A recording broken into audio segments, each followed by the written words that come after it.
morning all. My name is Jay Chandra. I am from 6th Neon, Vasavi Olympiad School. Today we are going to observe our street.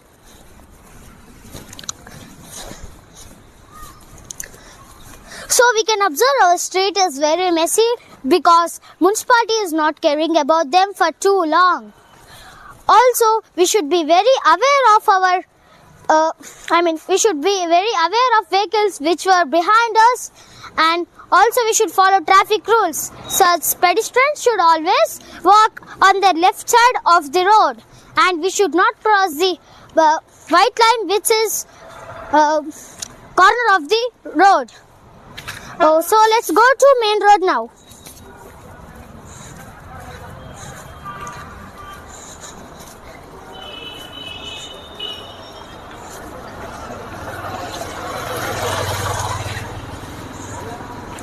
So we can see the water is very jammed in our roads because this is the rainy season, right, in India.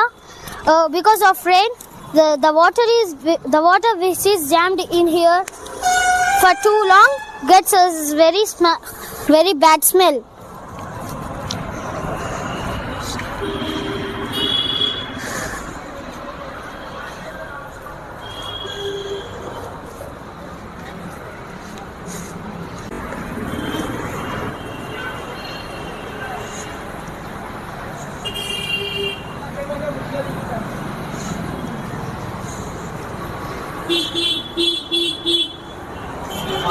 We should be always aware like these situations. So we reached the main road. So now we can check that our main road has no zebra crossing, which the pedestrians can't go now.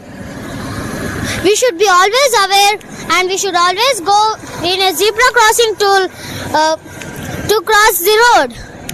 Because many drivers would not be very careful to watch us. Thank you. Good morning all, my name is Jay Chandra. I am from 6th Neon. Today I am going to make a video about interacting with a police officer. Would you please introduce yourself? My name is R. Shankar. I am working Sub-Inspector of Police in Nirmal Town Police Station. I want to ask you some questions, sir. Police వారి యొక్క పని ఏమిటి? Police వారు ఆపదలో ఉన్నటువంటి ప్రజలకు వారి యొక్క సమస్యలు తీర్చడానికి నిరంతరం అనగా 24 గంటలు అందుబాటులో ఉంటారు. వారికి ఇతరుల నుంచి గొడవలైనా కానీ, వాళ్ళ రోడ్డుపై వెళ్తున్నప్పుడు ఏమైనా యాక్సిడెంట్లు అయినా కానీ, ఇంకా ఏదైనా సందర్భంలో ప్రజలకు సమస్యలు తీర్చడానికి పోలీసు వారు అందుబాటులో ఉంటారు. ప్రమాదంలో ఉన్నప్పుడు మనం ఏం చేయాలి? ఆపదలో ఉన్నప్పుడు ప్రజలు అనగా ఎవరైనా వృద్ధులు, మహిళలు, బాలికలు, బాలురు ఎవరైనా కానీ ఎమర్జెన్సీ టోల్ ఫ్రీ నంబర్స్ ఉంటాయి కొన్ని, అనగా డయల్ 100 కానీ, డయల్ 112 కానీ, 1036 కానీ వంటి టోల్ ఫ్రీ నంబర్లకు ఇమీడియట్లీ ఫోన్ చేసినట్లయితే సంబంధిత పోలీస్ అధికారులు అక్కడ చేరుకొని వారి యొక్క సమస్యను పరిష్కరిస్తారు. ఒకవేళ మొబైల్ ఫోన్ అందుబాటులో లేనట్లయితే దగ్గరలో ఉన్నటువంటి పోలీస్ స్టేషన్కు తెలిసిన వ్యక్తుల ద్వారా తీసుకెళ్ళేసి పోలీస్ స్టేషన్కి వెళ్ళి వారి యొక్క సమస్యకు సంబంధించింది దరఖాస్తు చేయవచ్చు. వెంటనే పోలీస్ అధికారులు వారి యొక్క సమస్యను పరిష్కరిస్తారు. మనం రోడ్డుపై నడిచేటప్పుడు ఎలాంటి జాగ్రత్తలు తీసుకోవాలి?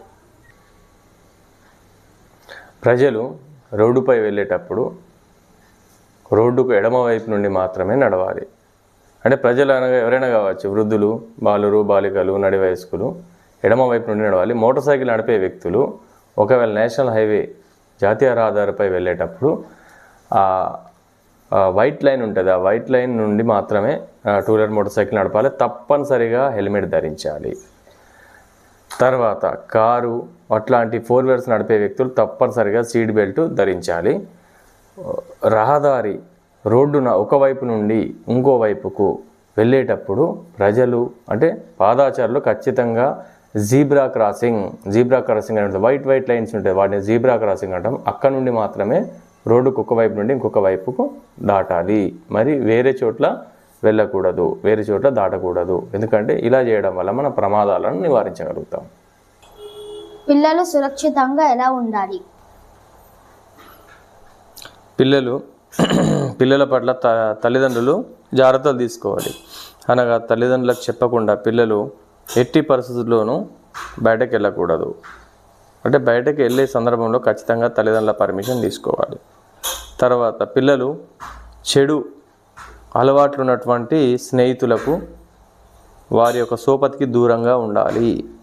ఎందుకంటే వారి సోపతి చేయడం వల్ల పిల్లలు కూడా చెడు అలవాట్లు వచ్చి వారి యొక్క భవిష్యత్తు అనేది దెబ్బతినే అవకాశం ఉంటుంది. తర్వాత పిల్లలు ఈ మొబైల్ ఫోన్లలో కొత్త రకాల అప్లికేషన్లు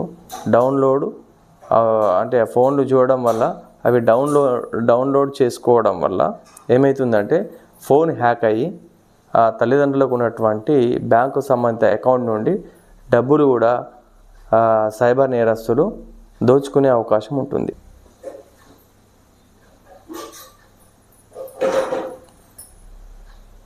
సైబర్ అప్లికేషన్లను కొత్తవి డౌన్లోడ్ చేసుకోవడం వల్ల సైబర్ నేరస్తుల బారిన పడే అవకాశం ఉంటుంది.